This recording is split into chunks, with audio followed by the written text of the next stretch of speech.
আজকের মেনুতে প্রথমেই সরু সরু করে আলু ভাজা।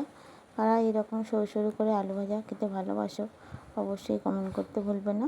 এটা কোনো মেশিনে নয়, আমার হাত মেশিনে কাটা, মানে হাতে কাটা। এরকম সরু সরু করে কেটে আস্তে আস্তে করে ভেজে নেবে, লাস্টে নুন ছড়িয়ে দেবে। আমার আধা ভাজা হয়ে গেলে হালকা করে অল্প হলুদ ও জিরে গুঁড়ো, যারা খেতে চাও একটু জিরে গুঁড়ো দিতে পারো, বা শুধু হলুদও দিতে পারো হালকা করে। আর খুব তাড়াতাড়ি আলু ভাজাটাও হয়ে যায়। প্রথমে একটু চাপা দিয়ে নাড়াচাড়া করে তারপরে আস্তে আস্তে উল্টে দেবে, দিয়ে দেখবে হয়ে যাবে।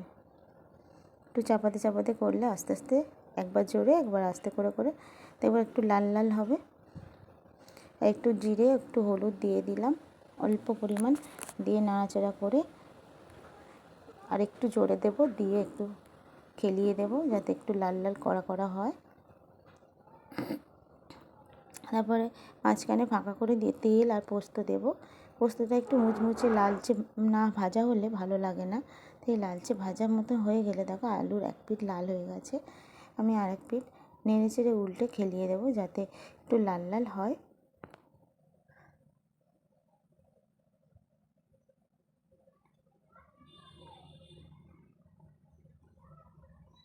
লাল করে ভাজা হয়ে গেলে আরেকটু আস্তে আস্তে করে কমিয়ে কমিয়ে, গ্যাস কমিয়ে লো স্টিমে লাল লাল করে ভেজে নেব। ভাজা হয়ে গেল,